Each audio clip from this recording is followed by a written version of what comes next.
কখনো কাউকে কথা বলার জন্য বারবার অনুরোধ করার দরকার নেই, কারণ যার কাছে তোমার সত্যিকারের মূল্য থাকবে সে হাজার ব্যস্ততার মাঝেও সময় দেবে।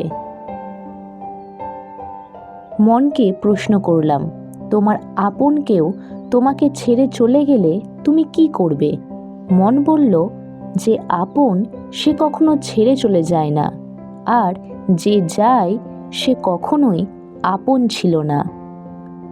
যাকে সত্যিকারের ভালোবাসা যায় সে অতি অপমান আঘাত করলেও, হাজার ব্যথা দিলেও তাকে ভোলা যায় না। কাউকে একবার মন থেকে ভালোবেসে দেখো, দেখবে তাকে ছাড়া বেঁচে থাকাটা মৃত্যুর চেয়েও কঠিন মনে হবে। সময়ের সাথে যদি কোনো সম্পর্ক পাল্টে যায় তাহলে বুঝে নিও সে সম্পর্কে ভালোবাসা নয়, প্রয়োজন ছিল।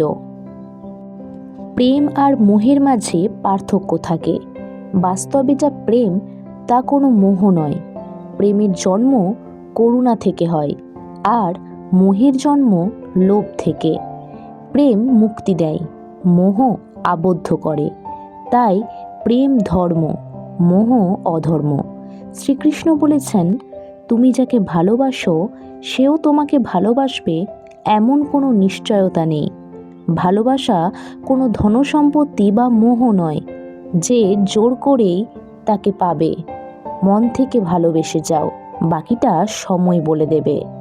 তাকে খুব ভালোবাসো, তাই হারিয়ে ফেলতে চাও না বলে বিধিনিষেধে আটকে রাখতে চাইছো, ধরে রাখতে চাইছো তাকে।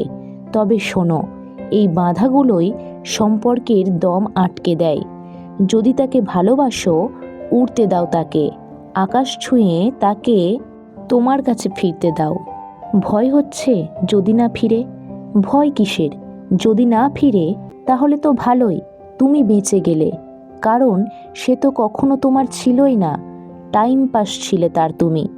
আর যদি উড়ে পালিয়ে না গিয়ে থেকে যায়, যত্নে রেখো তারে।